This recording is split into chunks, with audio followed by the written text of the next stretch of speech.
The topic is Dr. Martin Luther King at the 21st Century, and the guest is Dr. Baldwin from Vanderbilt University and one of the preeminent Martin Luther King scholars of our period. And of course, Dr. Baldwin, let's continue our conversation dealing with Martin Luther King. I think you were talking about King's attitude toward poverty and yes, yes. And if I had to add something to that, I would say that King consistently called for a redistribution of wealth, for a kind of restructuring of the capitalistic system so that the have-nots can grow in terms of material goods, and I think that's still important today. I think we need to look at the wealthy, we need to look at the people who are very poor, and we need to ask ourselves, why should some people be very, very rich and others be very, very poor? And I think we have to look at capitalism in a very critical way, is what Dr. King was about. Now, regarding the issue of creating a culture of life and a culture of peace, the issue of war, Dr. King always told us that you can't create that kind of culture with the military or with violence. And it seems to me that too many in our society today are talking about a culture of peace and a culture of life, but they are very open to the use of military means. And another thing about this, let me push it further and say that when Dr. King was talking about this culture, he was not simply talking about the United States. He was talking about a global, on a global level, creating a culture of life and peace from which all people of the world can benefit. Very good. And he had that in mind. Very good. You know, and of course, Dr. King had quite a number of things to say about many things, but now you also mentioned scholarship. And let me sort of raise this question in terms of the scholarship.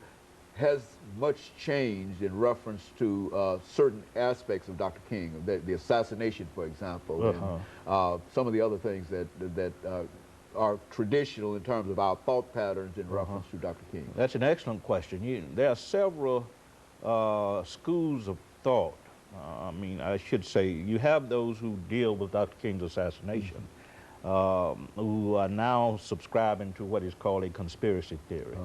And that's pretty much accepted now in scholarly circles, that his death resulted from a conspiracy that involved many forces in our society. So James Earl Ray didn't just go out and shoot him by himself. Exactly. I mean, that single assassin theory is pretty much rejected now by most scholars. But the scholarship, I find most impressive the fact that the scholarship now is beginning to deal with Dr. King as a thinker, as an intellectual. Up until the 1980s, most of the scholarship treated him as an activist, as one who led demonstrations in the street, as one who employed nonviolent tactics such as boycotts and street demonstrations and civil disobedience, etc. But in the last 2 decades, scholars have become more interested in Dr. King as an intellectual. What kind of ideals did he set forth? Ideals that might be useful for us today as we try to address problems of race, problems of economics, problems of violence and human destruction. So the scholarship is moving in that direction. I think scholars are also beginning to see Dr. King as a world figure. And I think that's important because for too long we limited him to the American context. Almost to the South. That's right, and seeing him as a Southern black leader, as an American Gandhi. But now scholars are looking at his impact on liberation movements around the world, in South Africa, Vietnam, India, Africa, and how he has influenced liberation movements worldwide, how he has inspired people. I don't think it's an accident that in over 100 countries today, Dr. King's birthday is recognized or celebrated. And that's really puts him in a very unique place in history, because even presidents of the United States don't have that kind of recognition. And so Dr. King, I think, is being appreciated finally for what he tried to give us a half-century ago, for what he tried to achieve in terms of not just a national beloved community, but an international beloved community. And so King still, whole career will still have a tremendous impact upon whatever we do having to do with human relations. Exactly. There's no question about it. We hear the song "We Shall Overcome" all the time. Women who are interested in women liberation sing that song. the anti-war protest in Crawford, Texas recently. The song "We Shall Overcome" was heard. So I think it says something about Dr. King's legacy and how that legacy continues to live in movements for justice, in peace movements, in movements against poverty. Also, Dr. King, I think we have to keep this in mind, was very much concerned about health care issues. Very good. Because he moved from this idea of this dignity and worth, the sacredness of all life. All life is sacred. So he was concerned about health care, and that's a major problem in the 21st century. Millions of people don't have health care. And Dr. King was very much concerned about that. He was concerned about the handicapped. He was concerned about children's rights. All of these issues Speak to that young we people, consider. Dr. King, and young people. I mean, children, young people. I mean, what's with that?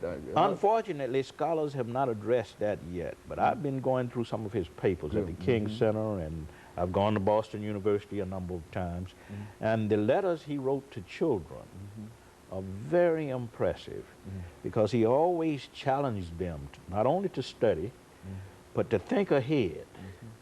To think in terms of what they wanted to become, to think in terms of the kinds of contributions they could make, not just to the uplift of themselves, but to the uplift of humanity. Now, interestingly enough, about 10, 15 years ago, the King Center did publish a major manual on how to teach Dr. King's principles to children. But unfortunately, schools have not taken note of that particular document.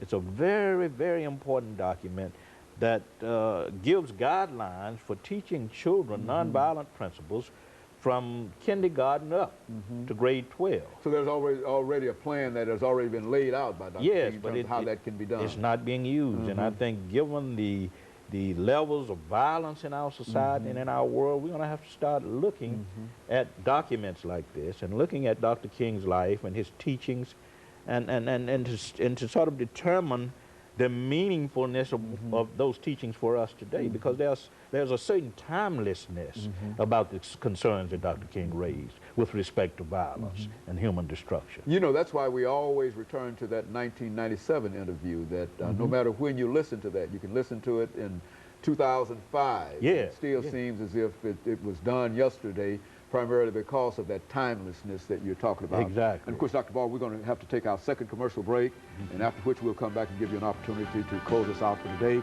And we'll see our audience following this very, very short commercial break. The topic is Dr.